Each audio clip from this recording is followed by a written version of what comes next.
got a real sense last night of African leadership and the hierarchical way in which it works. We were hosted by a councillor, the secretary, and an MP of the area that we're staying in, and we sort of got talking with the councillor guy, and then the MP comes in and sort of wants to make his presence known and his authority known, and he starts to reintroduce everything and really tries to kind of run the show. It was really interesting to see because, you know, in the West, at least we don't really operate too well. In the UK, we don't really operate too much like that. But over here, it's a real sense of I'm the one in charge. I will assert my authority on you. Just about 20 kilometers outside of Dodoma, we just got moved on by some military guy. We assume it's some military guy. He's in plain clothes.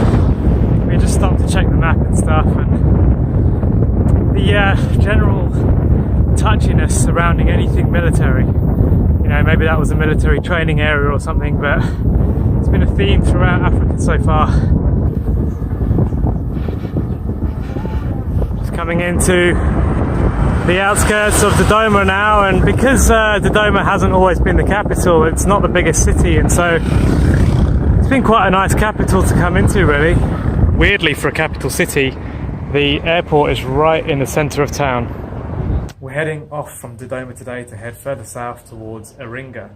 We're not going to get all the way there today, but we're going to try and do it in 2 days, which means a couple of fairly big days on the bike. So getting back into the swing of pumping out the bigger miles.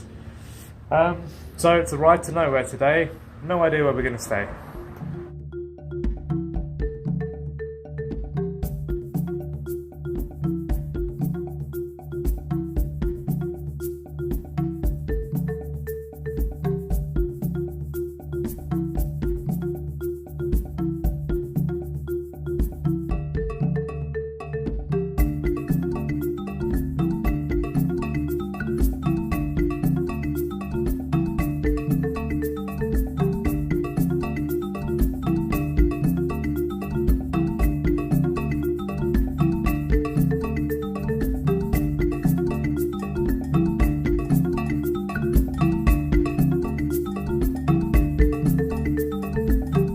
These baobab trees are really impressive.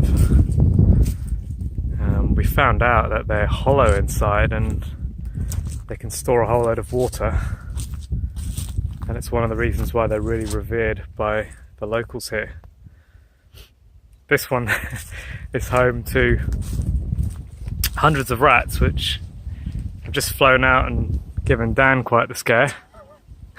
Flying rats. Rats? Rats. You said rats. I'll do. Flying rats. Did I say rats?